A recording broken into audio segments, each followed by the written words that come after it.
cosmovisión ancestral, pasado y futuro viven en el presente, se entretejen en el presente.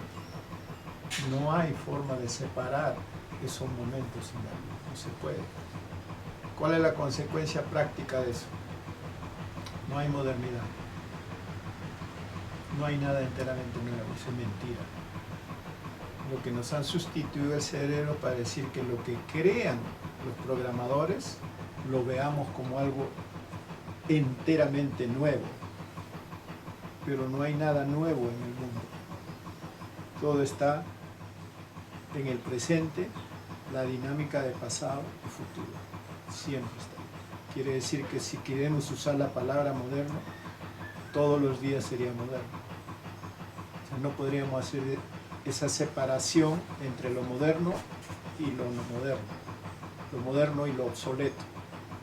En la cosmovisión ancestral eso no existiría, porque lo que existe es el Kai, Kai Pacha, y en el Kai, en el ser, en el estar de ahora, está el pasado y el futuro. Es la dinámica de la vida. No hay un punto de separación. Nosotros sabemos eso por cosmovisión ancestral. Y como los que trajeron el colonialismo establecieron arbitrariamente un punto de separación. Aquí está el pasado, aquí termina y empieza el presente, y aquí termina y empieza el futuro. Esa es una separación arbitraria que le hicieron con el propósito de sustituir nuestra memoria ancestral. Porque si tenemos memoria ancestral, no solamente tenemos la memoria de nuestros padres, abuelos, del pasado, ahora la tenemos, el presente, sino que podemos soñar el futuro, podemos visualizar el futuro. Es tan importante el recuperar nuestra memoria ancestral, porque sin ella no vamos a poder ver el futuro, no vamos a poder soñar. ¿Pero qué hacemos? Aceptamos y seguimos lo que nos dicen los que han inventado la modernidad para atraparnos y manejarnos, ¿no? Cualquier cosa que digan, ¿no? Cualquier cosa, en tecnología, en todo, eso es moderno, eso, olvídate de lo viejo que ya no sirve, ¿no? Entonces, ese es un primer punto de partida. Y para entender bien eso que tiene que ver con colonialismo, hay que entender el concepto en sí de colonialismo, viene de Colón, ¿no? De Cristóbal Colón, colonialismo. Entonces, ¿por qué se usa ese concepto? ¿Qué pasó cuando vino Colón? Cuando vino Colón dijo, estoy descubriendo estas tierras, ¿no? Estoy descubriendo estas tierras, lo nuevo, moderno. Por eso dijeron el nuevo mundo. Establece un punto de separación en nuestra historia a partir de que él está descubriendo. Borra nuestra memoria ancestral y hay que pensar con la cabeza de ellos, de Colón, como que están descubriendo, ¿no? Eso es importantísimo tenerlo en cuenta porque ahora mismo se sigue repitiendo ese concepto. Desde los científicos que descubren la cura del SIDA, que descubren la vacuna, que descubren, siempre van hablando de que descubren algo nuevo. Y como descubren algo nuevo, piensan, creen y se atribuyen el derecho de propiedad. Entonces Colón dijo, descubro algo nuevo, estas tierras, el nuevo mundo, y tengo derecho de propiedad sobre él. No yo personalmente, sino yo como representante de la corona. ¿Quién tiene derecho? La corona de los reyes católicos de España tienen derecho sobre estas tierras. ¿Y quién te da derecho sobre estas tierras? La bula papal. El Papa de la Iglesia Católica redacta un documento que dice, a partir de este momento le doy la propiedad por voluntad de Dios, le doy la propiedad de todas estas tierras descubiertas a la corona española, ¿no es cierto? A los reyes católicos. Colón no es más que un representante, un enviado de los reyes católicos, que se encarga de descubrir, entre comillas, Y a partir del descubrimiento se levanta una actitud de propiedad. Como esa actitud no se puede aceptar armónicamente en una conversación, se impone a punta de guerra, genocidio, ¿no? Porque nadie en su sano juicio iba a entender eso, tenía que ser a punta de matanzas, ¿no? Y fue lo que ocurrió. Esto es importantísimo tener en cuenta porque cuando los españoles de ahora o los colonialistas de ahora dicen que estás hablando del pasado, en ese tiempo era así la costumbre, esa era la manera de entender. O sea que así era en ese momento, porque Colón cuando vino había una bula papal, esa era la ley, esa era la constitución, y simplemente se cumplía con la ley, eso era lo justo para ese tiempo. Y son muchos argumentos, los académicos dicen eso. Sin embargo, eso es enteramente falso. Y ya en ese tiempo y mucho antes, el ser humano tenía noción muy clara de lo que era justo y lo que no era justo. Y podemos tomar ejemplo a la misma cristianidad, ¿no? 1500 años antes, que se sabía perfectamente qué era justo y qué no era justo. ¿En qué momento se define eso? Por ejemplo, cuando Jesús expulsa a los mercaderes del templo, ¿no? A los fariseos. Lo hace no porque sean ambulantes que están vendiendo su mercadería, sino porque la práctica de los fariseos era la usura. Esa era la esencia de esas transacciones. Préstamos con usura. Daban préstamos y lo cobraban mucho más del valor que habían prestado. La usura era la práctica esencial sobre la cual se indigna Jesús y lo vota. Si no pueden estar en la casa de Dios usureros. 1500 años antes. Y me van a decir que Colón y los reyes de España no sabían que había discernimiento de la humanidad, no sabían que no podían hacer eso. Por supuesto que sabían. Sabían perfectamente que eso era arbitrario, injusto. Como era ilegal, ellos crearon sus propias leyes para hacerlo legítimo. Pero ni ayer, ni ahora, ni nunca lo que hicieron y lo que es el colonialismo puede ser considerado válido ni justo. En otras palabras, el colonialismo, la invasión, no te da derechos. No te da derechos. Tú lo puedes imponer a la fuerza, legalmente incluso, pero no tienes derecho. Estás en el terreno de lo arbitrario, de lo injusto. Eso fue hace 500 años. Sin embargo, esa actitud y esa práctica de Colón y el colonialismo sigue vigente ahora mismo. Estamos parados aquí, en este momento. Les voy a poner el ejemplo más categórico. El colonialismo en aquel entonces se medía por la invasión de los imperios a determinados territorios, ¿no? El imperio inglés hacia el norte, el imperio español hacia acá, el imperio holandés hacia África, etc., ¿no? O sea, los imperios son los que avanzan y toman posesión a la fuerza arbitrariamente. En otras palabras, son invasiones y robos, en síntesis, ¿no? Pero ahora, ¿qué está ocurriendo? Ahora hay un gobierno mundial, ya no hay un país que invadir, es el planeta entero el que se invada y se toma posesión arbitraria del planeta. Ejemplo, lo que estamos viendo ahorita. Las Naciones Unidas, la Organización Mundial de la Salud, toma posesión de nuestro cuerpo.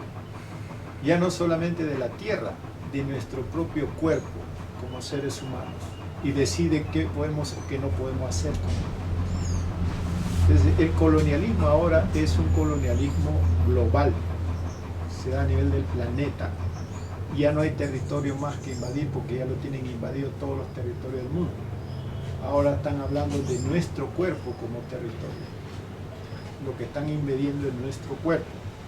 No solamente con lo que está pasando, sino con lo que viene de lo que ellos consideran justo, lícito, moderno, que sería el transhumanismo, ¿no es cierto? Convertir, según ellos, al ser humano en un ser mejorado, según su criterio. Se repite la misma idea del colonialismo. ¿Okay? De nuevo, yo descubrí esto, soy dueño de esto, ¿no? Ahora han descubierto, según ellos, códigos genéticos que funcionan de una determinada manera. Si ellos lo alteran, logran un producto transgénico y lo patentan. Yo lo descubrí y es mío, mi propiedad. El que quiera usar ahora me tiene que pagar. Eso es la patente. Cualquiera que quiera usar mi descubrimiento tiene que pagar. Igual ocurrió cuando invadieron acá, ¿no es cierto? Estados Unidos le compró a Francia territorio de Norteamérica. Y no, nosotros descubrimos esto, si quieres usarlo tienes que pagar, te lo vendemos. Exactamente. El invasor se cree con derecho de propiedad, se cree. Y claro, todo el mundo lo ha aceptado a nivel mundial, no porque le hayan preguntado, sino porque lo ha aceptado a punto de genocidio, lo ha tenido que aceptar. Y ahora a nivel global exactamente lo mismo se repite, pero ya no es esa invasión, esa apropiación, ese genocidio ya no se da fuera solamente, sino dentro de nosotros, en nuestro propio pueblo. Ya no es un país, aquí vaya, es en todo el mundo, en todos los rincones del mundo, una sola decisión, decide la ONU y todo el mundo, en todo el mundo se ejecuta, ¿no? Ese colonialismo es global. Lo único que ha cambiado, que antes era el colonialismo imperial, pero ahora es colonialismo global. Por eso es que cuando decimos no más colonialismo, hay que pensar profundamente en eso para ver las decisiones que se toman en ese contexto.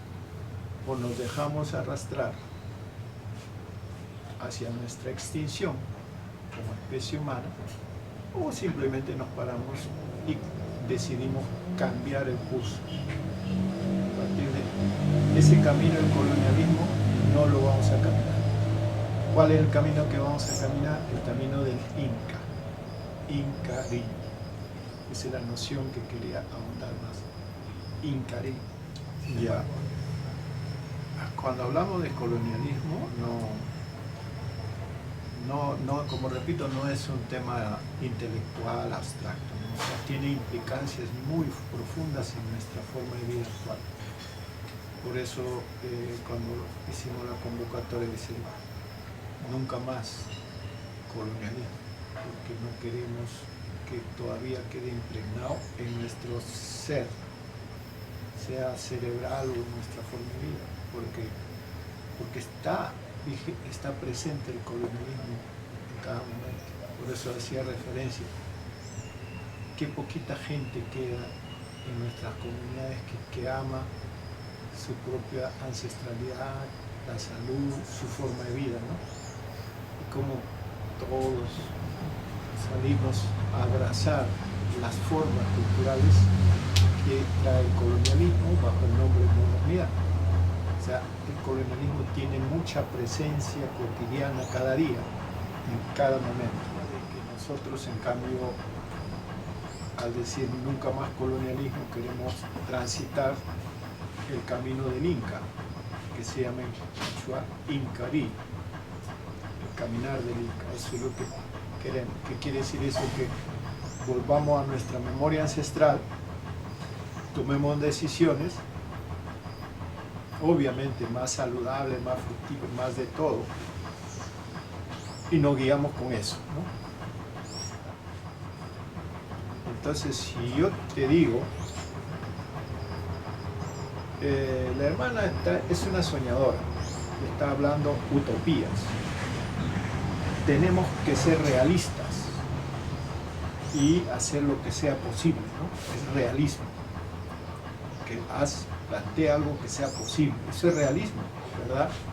Eso lo hemos escuchado permanentemente. Sin embargo, ¿qué es el realismo? Esa es la pregunta. ¿Qué es la realidad? ¿Qué es el realismo? Muy poca gente se pone a pensar que la realidad viene de rey. Rey, real, realeza, realismo. Quiere decir, el rey impone su voluntad, ¿no? Y la voluntad del rey es real. Por eso es que a la moneda que instituye el rey con el oro que no robaron se llamó real. Se llama el quinto real, lo que tenían que darle al rey. O sea, el rey crea la real situación, que para que sea posible que tenga lo real, tiene que haber una realidad. ¿Qué es esa realidad? Las leyes, las condiciones que pone el rey para que eso sea posible. ¿Y qué es el realismo? La forma de pensar y de vivir que impuso el rey y que lo adoptamos todos los demás. Entonces somos realistas. Ese es el origen. Y todos lo decimos como si fuese un gran conocimiento. Decimos, tenemos que ser realistas. Estamos confundiendo realismo con vitalismo. Quiere decir, tenemos que guiarnos por la vida, por lo que ocurre en la vida. Vitalismo. Pero hemos olvidado eso, ¿y qué hacemos? Tenemos que guiarnos por lo que diga el rey, su voluntad, realismo. Lo que pasa es que esa voluntad del rey, aunque ya no existan reyes, salvo en forma de gobiernos constitucionales, monarquías constitucionales, pero siguen siendo esas condiciones planteadas por la monarquía, son las condiciones que estamos viviendo ahora. Eso se llama realidad. Esta realidad no la quiero. ¿Qué quiero? Vitalidad. Quiero vivir y guiarme por las reglas, por las condiciones que la vida me está mostrando y me está ofreciendo. Que lo más cercano a vitalidad es incalidad, de acuerdo a nuestra cultura, o incanidad. O sea, si ustedes se ponen a pensar, la palabra realidad, que viene de los invasores colonialistas, tiene su propia expresión, que sería incanidad. Y la incanidad sería lo más cercano a vitalidad. ¿Por qué? Porque la filosofía, la cosmovisión del Inca tiene que ver con dar. Y dar es la forma en que se vive en la naturaleza, en la Pachamama. Se vive así. O sea, aprendemos de eso y nosotros decimos, hay que dar, recibir, dar, recibir. Eso se llama vitalidad. Sin embargo, nosotros decimos, hay que ser realistas, pues, necesitamos hacer plata como sea, robando como sea. Tiene que ser realista, porque si no robas no vas a tener plata. Realismo, pues. Y así lo va a encontrar siempre la palabra realismo para una acción que reproduce la conducta del rey.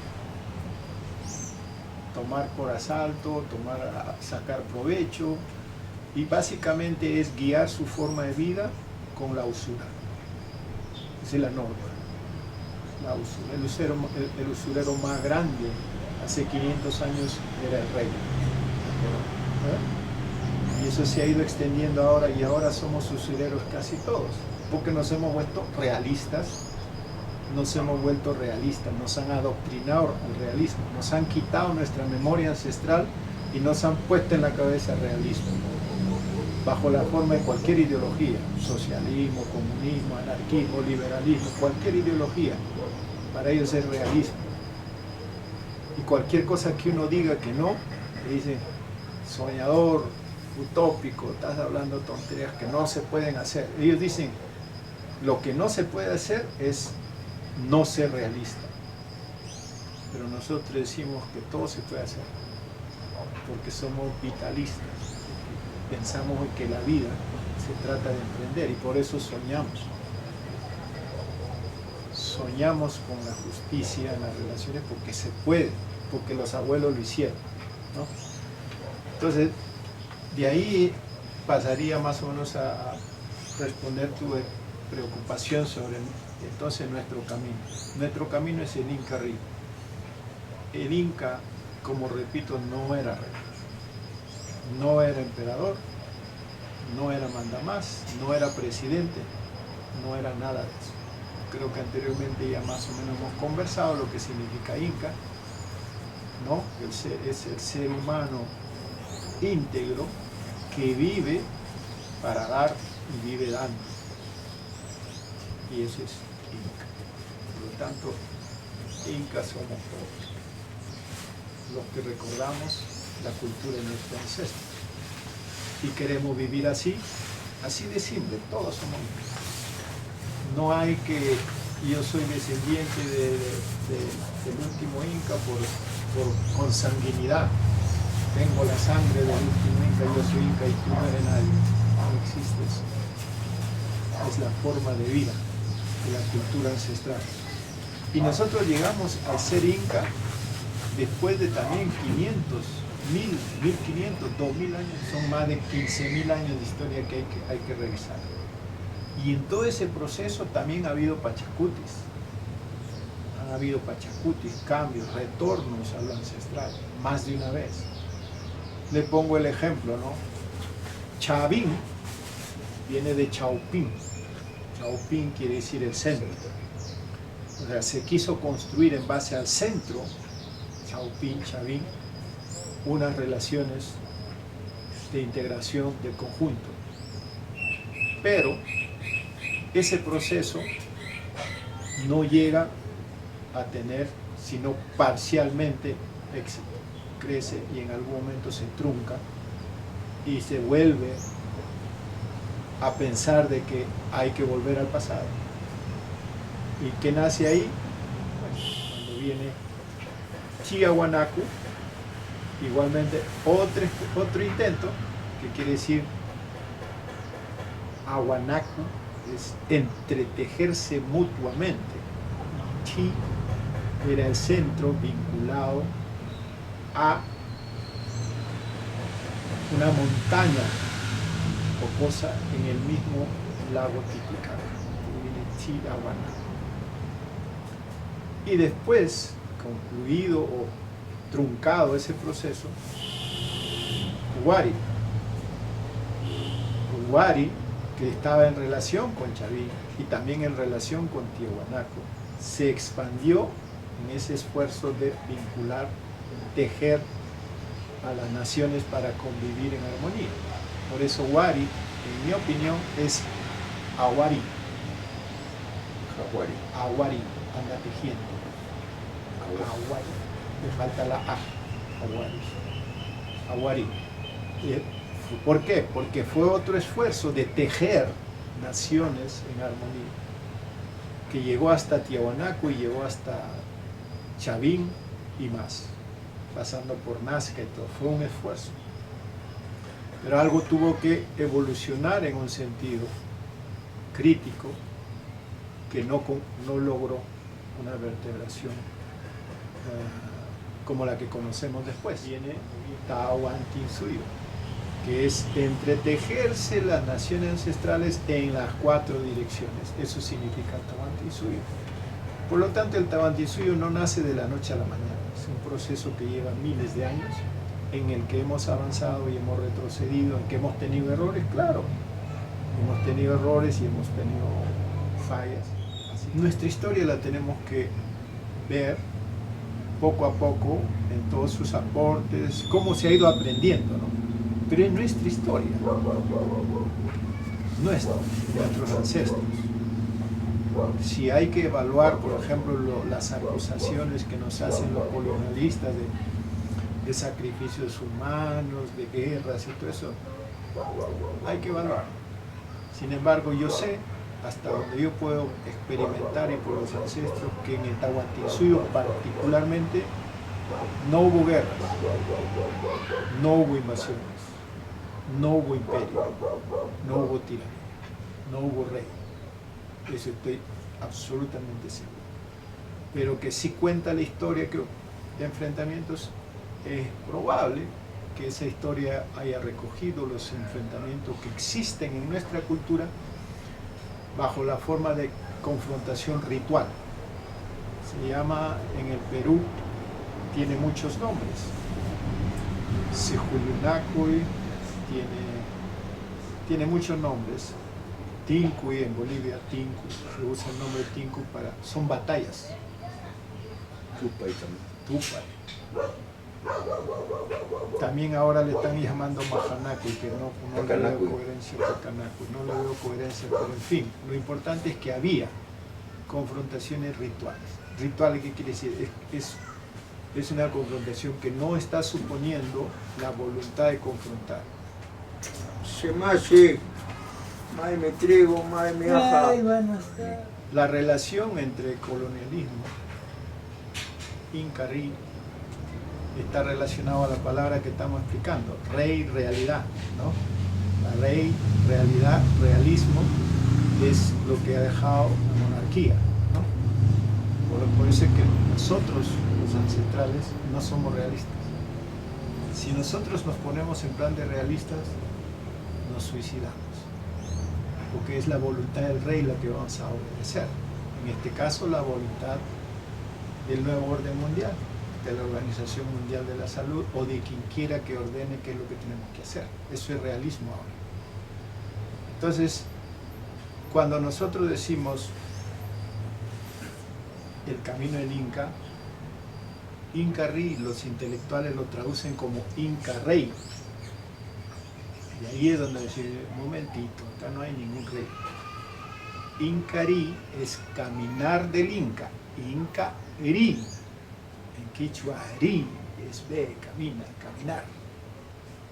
Pero los intelectuales lo han traducido como Inca-Rey. Entonces dicen, el mito del Inca-Ri dice que el Inca, que era el rey de nuestros abuelos, va a volver y va a reconstruir su imperio. Lamentablemente tienen que desengañarse, acá no hay imperio que reconstruir. El camino del Inca es el camino del sembrador. ¿Qué es lo que siembra el Inca? Un modo de vida, una cosmovisión en la cual se vive dando y se crean las relaciones de armonía. Si todo el mundo vive dando, todo el mundo vive recibiendo. Y esa relación de armonía es la que crea el camino del Inca. Ese es el Pachacuti, el Inca-Ri. Ese es el Pachacuti, el retorno de nuestras raíces ancestrales. Entonces, nunca me voy a cansar de repetir de que hay una trampa ahí en el realismo. Hay una trampa. Nosotros no podemos ser realistas. Si te quieren interpretarlo, digamos, nosotros somos o tenemos que ser soñadores. ¿Por qué? Porque el pasado y el futuro se entretejen en el presente. No hay separación. Entonces, si tú tienes memoria ancestral, estás en el presente y usas tu memoria ancestral, ¿cómo te proyectas al futuro? ¿Cómo el futuro entra en ti, en esa circunstancia? A través de los sueños, proyectos, lo que quieres hacer. ¿De dónde nace eso? Del pasado, de lo que te dejaron tus abuelos, los ancestros, de esa memoria ancestral. Dice, entonces quiero hacer eso, y sueñas. A veces lo sueñas en un propósito de proyecto, a veces lo sueñas durmiendo, porque es así.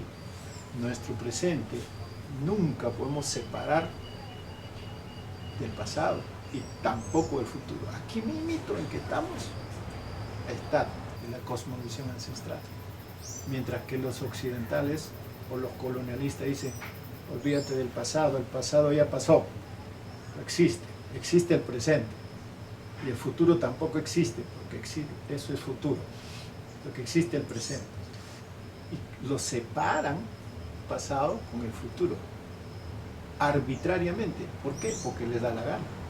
Pero si tú vas científicamente, más precisamente, ¿cómo puedes separar el pasado del presente y del futuro? ¿Cómo lo haces? En términos de millonésima de segundo, todavía no vas a poder. Si sigues reduciendo más el tiempo, no vas a poder nunca. Es infinito. Nuestros ancestros entendían la vida en términos de lo que es la infinitud. El macrocosmos, ¿no? Huiracocha, el microcosmos, Tixi Huiracocha, estaba perfectamente comprendido por los abuelos.